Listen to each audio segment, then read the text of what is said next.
একটি ইতিবাচক জনসংখ্যা নীতি, যার লক্ষ্য জন্মহার হ্রাস এবং শেষ পর্যন্ত জনসংখ্যার বৃদ্ধির হারকে স্থিতিশীল করা। আজকের এই ভিডিওতে আমরা দেখার চেষ্টা করব ভারতের জনসংখ্যা নীতি কোন জায়গায় দাঁড়িয়ে আছে এবং কিভাবে এই নীতির সঠিক প্রয়োগের মাধ্যমে আমরা শূন্য জনসংখ্যা বৃদ্ধিতে পৌঁছাতে পারব। আজকের এই ভিডিওতে আমি যে বিভিন্ন ধরনের শব্দগুলো ব্যবহার করব, যেমন শূন্য জনসংখ্যা বৃদ্ধি, জনঘনত্ব, জনবিস্ফোরণ, এই রকম বিষয়গুলো আমি এর আগে আমার একটা ভিডিও আছে জনসংখ্যা সংক্রান্ত, সেই ভিডিওতে আমি সবকিছু ডিটেলসে আলোচনা করেছি। যারা সেই ভিডিওটা এখনো দেখে ওঠেনি অবশ্যই সেটা দেখে নিও।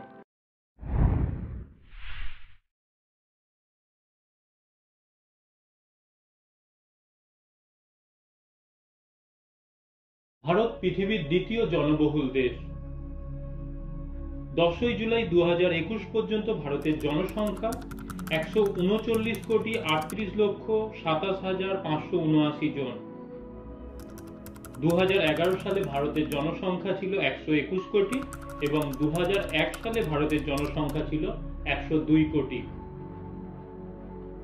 আমরা যদি শেষের 3টে দশকের জনসংখ্যা বৃদ্ধি দেখি, 1991 থেকে 2001 সালে ভারতের জনসংখ্যা বৃদ্ধি পেয়েছে 19 কোটি এবং 2001 থেকে 2011 সালে ভারতের জনসংখ্যা বৃদ্ধি পেয়েছে 18 কোটি এবং 2011 থেকে 2021 সালে ভারতের জনসংখ্যা বৃদ্ধি পেয়েছে 18 কোটি। তাহলে এই সংখ্যাগুলো থেকে পরিষ্কার বুঝতে পারছো ভারতের জনসংখ্যা কিন্তু যা বৃদ্ধি পাচ্ছিল কম বেশি সেই একই জায়গায় অবস্থান করছে। এটা কিন্তু সত্যিই খুব চিন্তার বিষয়। ভারত এক উন্নয়নশীল দেশ, এদেশে নিরক্ষরতার হার অনেক বেশি। মোট জনসংখ্যার 26% মানুষ এখনো নিরক্ষর এবং মানুষজন পরিবার পরিকল্পনায় বিশ্বাসী নয়। এক্ষেত্রে একমাত্র সরকারি উদ্যোগই জনসংখ্যা বৃদ্ধি নিয়ন্ত্রণে সহায়তা করতে পারে। জনসংখ্যার এই ভয়াবহ বৃদ্ধির হার দারিদ্রতা, বেকারত্ব, ছদ্ম বেকারত্ব এবং অসমতাকে আরো বাড়িয়ে তুলেছে দিন দিন। চলো আমরা ভারতের এই স্বাধীনতা পূর্ববর্তী থেকে বর্তমান অবস্থা পর্যন্ত যে জনসংখ্যা নীতি বিভিন্ন সময়ে গৃহীত হয়েছে সেটা একবার দেখে নেওয়ার চেষ্টা করি। চলো একদম প্রথমে স্বাধীনতার পূর্ববর্তী সময়ে ভারতের জনসংখ্যা নীতি কি ছিল একটু দেখে নিই। স্বাধীনতার পূর্বে ব্রিটিশরা জনসংখ্যা বৃদ্ধিকে সমস্যা হিসাবে বিবেচনা করেনি। তারা ভারতীয়দের জন্ম নিয়ন্ত্রণের প্রতি ছিল উদাসীন। ভারতীয়দের বিশ্বাস, মূল্যবোধ, রীতিনীতি ও ঐতিহ্যের উপর তারা হস্তক্ষেপ করতে চায়নি।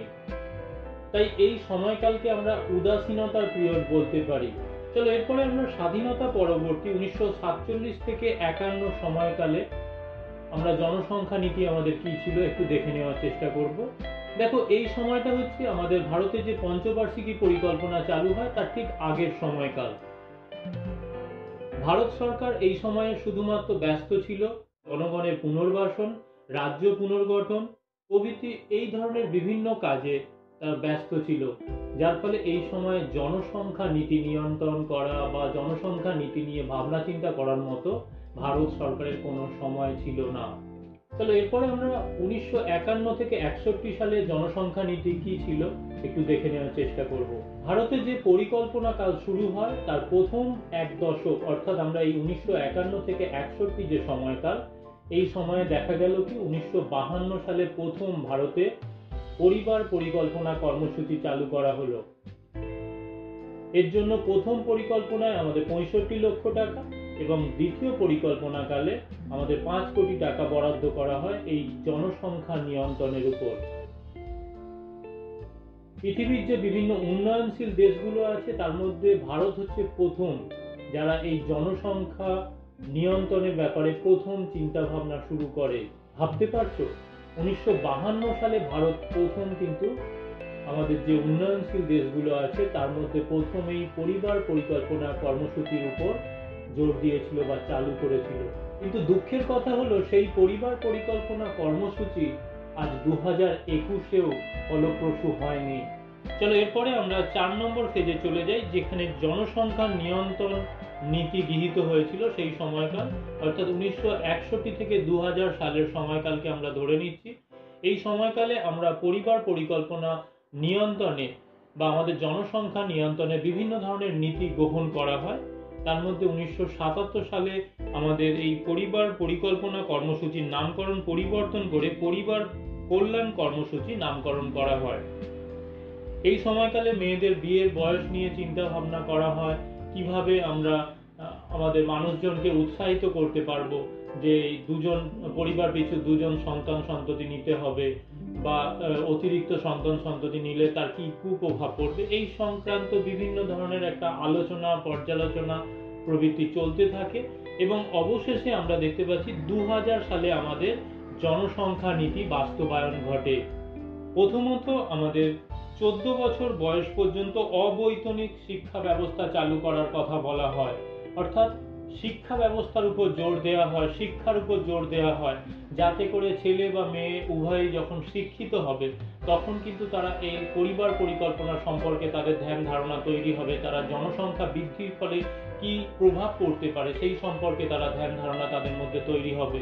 তাহলে এই অবৈতনিক শিক্ষা ব্যবস্থার উপর জোর দেওয়া হয়েছে। দ্বিতীয়ত শিশু মৃত্যুর হার প্রতি 1000-এ 30 জনের কম করার কথা বলা হয়েছে।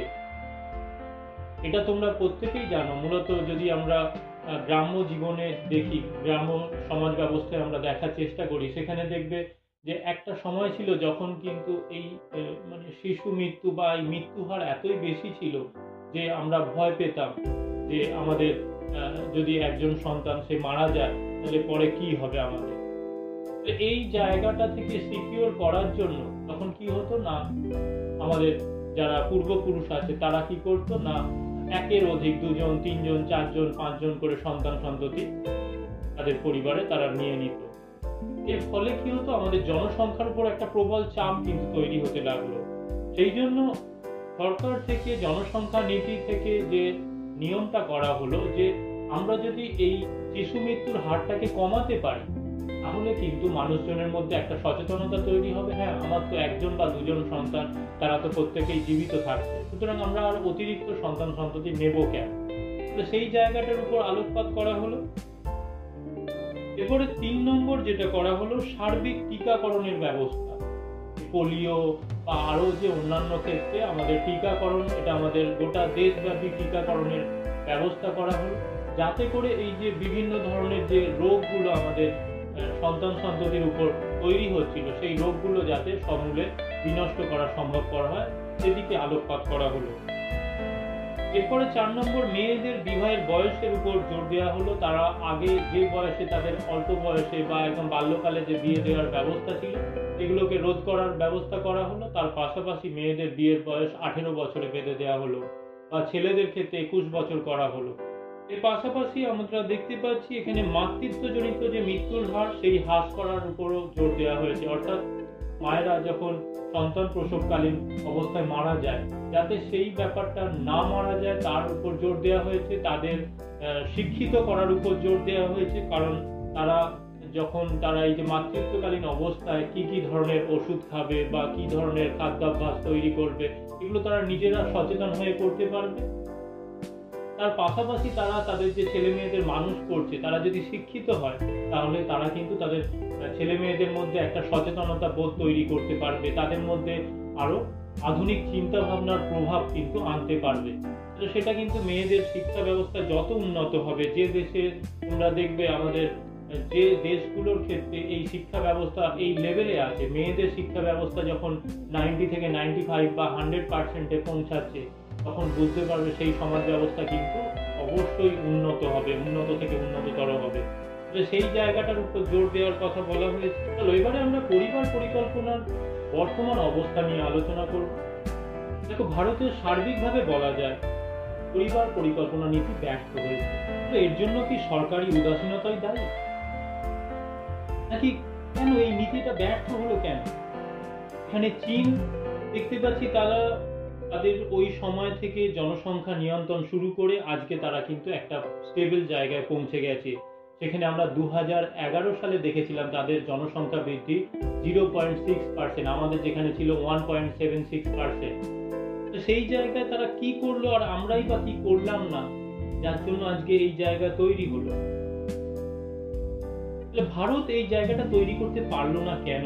এখানে যে বিষয়গুলো মনে হয়েছে পরিবার পরিকল্পনা নীতিকে সফল করতে ব্যর্থ হয়েছে, তার মধ্যে একদম প্রথমে নীতি বাস্তবায়নের সরকারি সদিচ্ছার অভাব। এখানে কেন্দ্র ও রাজ্য দুতরফেই এই বিষয়কে নিয়ে খুব একটা গুরুত্ব দেওয়া হয়নি, যার ফলে ভারতের জনসংখ্যা বৃদ্ধিকে নিয়ন্ত্রণ করা একটা অসম্ভব পর্যায়ে পৌঁছে গেছে। দ্বিতীয়ত, নিরক্ষরতা ও কুসংস্কারাচ্ছন্ন মনোভাব। দেশের জনসংখ্যার 26% মানুষ এখনো দেখা যাচ্ছে নিরক্ষর, যদিও সেটা খাতায় কলমে। বাস্তবে চিত্র হয়তো খুঁজতে গেলে দেখা যাবে তার থেকে অনেক বেশি, যার ফলে পরিবার পিছু 2 সন্তান নীতি কার্যকর হয়নি। তৃতীয়ত, আমরা দারিদ্রতাকে দায়ী করতে পারি। আমাদের দেশের একটা বেশিরভাগ অংশের মানুষ, একটা দেখা যাচ্ছে আমাদের 60% মানুষ দেখা যাচ্ছে কি দারিদ্র সীমার নিচে বাস করছে। এই যে দারিদ্র সীমার নিচে অবস্থান, এটা দুভাবে প্রভাব বিস্তার করছে। একদিকে মিডাল এবং কার্ল মার্কসের মতো ভৌগোলিকরা বলছে দরিদ্র মানুষ ক্রমশ আরো দরিদ্র হবে আর ধনীরা আরো ধনী হবে। এখানে কি সিস্টেমটা কাজ করছে? দরিদ্র মানুষ তাদের সফলতা অর্জনের জন্য, অর্থাৎ তাদের এই দারিদ্রতা ঘোচানোর জন্য তারা কি করছে? আরো বেশি সংখ্যক সন্তান সন্ততির উপর নির্ভরশীল হতে চাইছে, যার ফলে তারা কি করছে? তাদের পরিবারটাকে আরো বড় করছে, অর্থাৎ সেখানে 1-2 জায়গায় তারা 4-5 সন্তান সন্ততি নিচ্ছে। এর ফলে দেখা গেল কি তারা আদতে তাদের যে পরিবারের সচ্ছলতা আনার জায়গায় তারা কি করলো? আরো বেশি করে দরিদ্র সীমার নিচে চলে যেতে লাগলো, কারণ তাদের মানুষ করতে গিয়ে দেখা যাচ্ছে তারা যেটুকু আয় করছিল সেটুকু তাদের কাছে অনেকটাই কম পড়ে যাচ্ছে। দ্বিতীয়ত কি হচ্ছে না, এই দারিদ্রতায় থাকার জন্য মানুষের কি হচ্ছে? কালচারাল যে অ্যামিনিটি, এই স্কোপগুলো কিন্তু ক্রমশ কম। এক্ষেত্রে তাদের এই সেক্সুয়াল লাইফটাই তারা কি করছে? বেছে নিচ্ছে তাদের আমোদ প্রমোদের ক্ষেত্র হিসাবে, যার ফলে দেখা যাচ্ছে কি জনসংখ্যা কিন্তু ক্রমান্বয়ে দিন দিন বেড়েই যাচ্ছে ভারতের ক্ষেত্রে। চতুর্থত, আমরা নারী শিক্ষার অভাবকে দায়ী করতে পারি। ভারতের মোট জনসংখ্যার দেখা যাচ্ছে 65% নারী শিক্ষিত, এখনো দেখা যাচ্ছে 35% নারী অশিক্ষিত। স্বাধীনতার পরে এতগুলো বছর কেটে গেল, যেখানে অন্যান্য দেশে 99% মানুষ শিক্ষিত, আমাদের ভারতে সেখানে শিক্ষার হার 74%। আর সেখানে নারীদের শিক্ষার হার, যেখানে পুরুষদের যেখানে দেখা যাচ্ছে 85 থেকে 89%, সেখানে নারীদের দেখা যাচ্ছে কি তোমার 65%। এই তফাৎটা কিন্তু আমাদের বুঝিয়ে দিচ্ছে ভারতীয় সমাজ ব্যবস্থায় কিন্তু নারীরা অনেকটা পিছিয়ে রয়েছে। তাহলে এই পিছিয়ে থাকাটা কিন্তু আমাদেরকে ক্রমশ কিন্তু পিছিয়ে দিচ্ছে। আমরা যতই উন্নত হই, আমরা যতই এগিয়ে যাই, দিনের শেষে যদি আমাদের সমাজের একটা অংশ যদি পিছিয়ে থাকে, তাহলে কিন্তু আমরা পিছিয়েই থাকবো, কারণ তারা কিন্তু আমাদেরকে এগিয়ে যেতে দেবে না। কারণ তাদের চিন্তা ভাবনা, তাদের উৎসাহ, তাদের প্রগতিশীল মানসিকতা কিন্তু আমাদেরকে আরো অনেক দূর এগিয়ে নিয়ে যেতে পারবে, যদি আমরা তাদেরকে শিক্ষিত করি, আমরা যদি তাদের সমাজের মূল স্রোতে আনতে পারি। কিন্তু কথা হচ্ছে আমাদের এই রক্ষণশীল সমাজ ব্যবস্থা, এই কুসংস্কারাচ্ছন্ন সমাজ ব্যবস্থায় দেখতে পাচ্ছি কি মেয়েরা অনেকটাই পিছিয়ে আছে, যার ফলে এই নারী শিক্ষার অভাব কিন্তু আমাদের পরিবার পরিকল্পনা নীতিতে প্রবলভাবে তোমার ব্যর্থ করে তুলেছে। কারণ তোমরা প্রত্যেকেই জানো যে মেয়েরা হচ্ছে একটা সংসারের স্তম্ভ। তারা একদিকে যেমন যখন তারা সন্তান ধারণ করছে, তখন তাদের খাদ্যাভ্যাস, তাদের ওষুধ নেওয়া থেকে শুরু করে সমস্ত নিয়ম নীতি মেনে চলা, এটা যেমন একটা শিক্ষিত মহিলার ক্ষেত্রে সহজ হয়, সেই রকম একটা অশিক্ষিত মহিলার ক্ষেত্রে সেটা কিন্তু দুরূহ হয়ে ওঠে। তার পাশাপাশি এই সন্তান সন্ততি জন্ম নেওয়ার পর তাকে রক্ষণাবেক্ষণ, তাকে মানুষ করা, তাকে পড়াশোনা করানো, এই সমস্ত ক্ষেত্রে কিন্তু সমাজের মেয়েদের কিন্তু একটা বড় ভূমিকা রয়েছে। আর যখন মেয়েরা এই শিক্ষার আলো থেকে বঞ্চিত থাকবে, তখন কিন্তু সমাজে একটা বেশিরভাগ অংশ পুরুষও কিন্তু শিক্ষার আলো থেকে বঞ্চিত থাকবে। পঞ্চমত আমার মনে হয় প্রচারে ব্যর্থতা। এর জন্য কেন্দ্র রাজ্য উভয় সরকারই দায়ী। দেখো, আমাদের চোখের সামনে পরপর যে ভোটগুলো চলে যায়, ভোটের সময় আমরা দেখি বিভিন্ন নেতা মন্ত্রী এখানে হেলিকপ্টার ছুটিয়ে বিভিন্নভাবে তারা কি হচ্ছে না প্রচারে ঝাঁপিয়ে পড়ছে, যাতে করে তারা জিততে পারে। আসলে এখানে কি কোনো জেতার অঙ্ক নেই বলে আমাদের এই ব্যর্থতা? এখানে দেখো, আমরা জনসংখ্যা বেড়ে যাচ্ছে যাতে করে সবাই ভোট দিতে পারে, আমাদের জেতাতে পারে, সুতরাং সেই জায়গায় কেনই বা আমরা বাদ সাধবো? তাহলে এটা প্রত্যেক রাজনীতি দলই বুঝি এই নীতিটাকে এড়িয়ে চলার চেষ্টা করছে, হয়তো তাই। কারণ প্রচ্ছন্নভাবে যদি তা না হয়, তাহলে প্রচার যেভাবে হচ্ছে, রাজনীতির প্রচার, ভোটে জেতার প্রচার যেভাবে হচ্ছে, যেভাবে মিডিয়াকে কাজে লাগানো হচ্ছে, এখানে আমরা দেখতে পাচ্ছি আমাদের এই জনসংখ্যা নীতি ব্যর্থ হয়েছে এই প্রচারের ব্যর্থতার কারণে। কারণ এখানে মিডিয়ার সেখানে ভূমিকা নেই, এখানে সরকারের ভূমিকা নেই। অথচ ভোটের ক্ষেত্রে দেখো তোমরা, সমস্ত ক্ষেত্রে তারা কোনো লেভেলেই তারা ছাড়ছে না প্রচারের অঙ্গটাকে। তো সেই জায়গায় আমাদের এই জনসংখ্যা নীতি ব্যর্থতার আরো একটা কারণ যদি আমরা বলি, তো সেক্ষেত্রে আমাদের মিডিয়ার ভূমিকাও কিন্তু একটা বড় প্রশ্নের সম্মুখীন হয়। এর ফলে আমরা দেখতে পাচ্ছি কি, স্বামীনাথনের যে কমিটি বলছে 2015 সালে ভারত স্থিতিশীল জনসংখ্যায় পৌঁছাবে, বাস্তবে সেটা তো সম্ভবই হয়নি। এটা বলছে 2045 সালে, দেখা যাচ্ছে পরবর্তী ক্ষেত্রে বলছে এটা ফলপ্রসূ হবে। অর্থাৎ স্থিতিশীল জনসংখ্যা আসতে গেলে আমাদের জনসংখ্যার শূন্য বৃদ্ধি থাকা প্রয়োজন। এই শূন্য বৃদ্ধি তখনই হবে যখন জন্মহার এবং মৃত্যুহার দুটোই নিয়ন্ত্রিত হবে। আদতে আমরা কিন্তু সেই জায়গায় এখনো নেই। সেটা কিভাবে সম্ভব? অথচ দেখো, আমাদের পাশের যে দেশ চীন, সে কিন্তু আস্তে আস্তে তাদের জনসংখ্যাকে একটা স্থিতিশীল জনসংখ্যা নিয়ে চলে এসেছে।